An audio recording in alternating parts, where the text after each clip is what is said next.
40 years maybe. Look at verse 17, Matthew 1:17.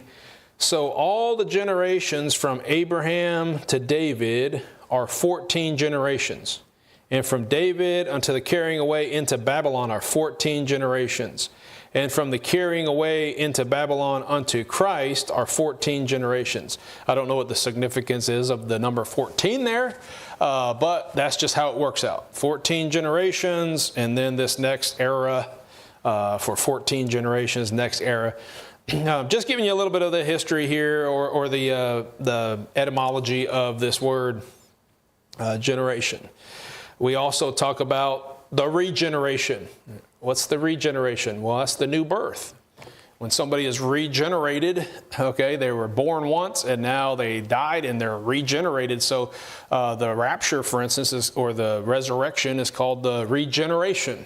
Okay, in the regeneration, this is going to happen, that's going to happen. But when you're saved, that's also called the regeneration according to Titus, because the flesh has now died, not literally, but in the spiritual sense, the flesh is dead and we are now a new birth, okay, the inner man that's born again through Christ Jesus.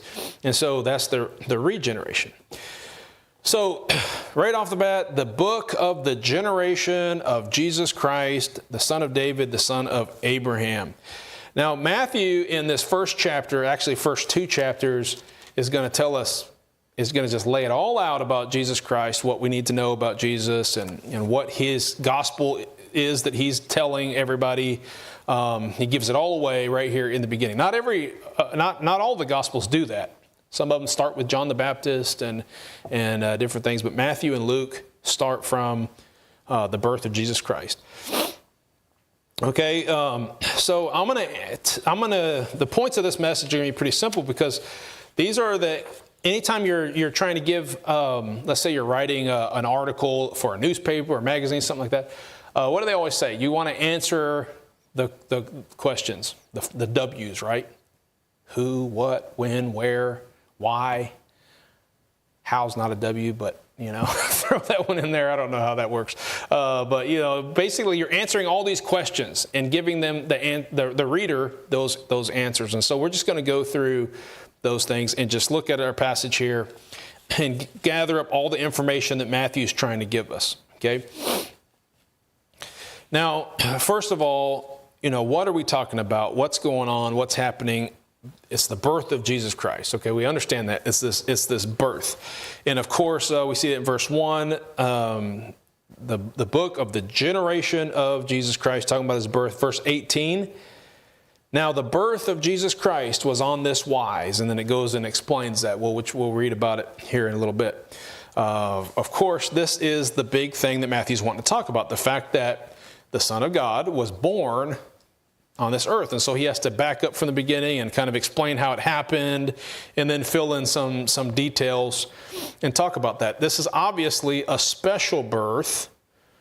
And as far as a Bible reader is concerned, this is what the whole Bible has been leading up to. Okay, because it goes all the way back, as you follow these generations, it goes all the way back to Abraham, really. To Adam, really.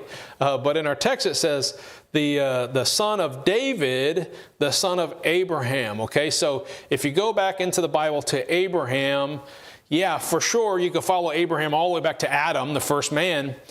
But from Abraham, he was called out from his people, and from there God kind of started this idea of his people, right? The Jews, which they became, called later on. And he's calling them out of that land there. And he's like, hey, you're going to be a peculiar people, not peculiar as in weird, but you're going to be a special people unto me. And basically, we learn really quickly that it has to do with their faith, not in their bloodline. John the Baptist is going to call people out for that. And Jesus often talks about you being of your father, the devil. So obviously, God's not so concerned about the bloodline as he is the faith, okay, and the spiritual seed. And that's all the way from the beginning as well. We see that spiritual seed of those who have called on the Lord. And so that's the most important thing. But there is a physical bloodline that takes place all the way up until Jesus Christ.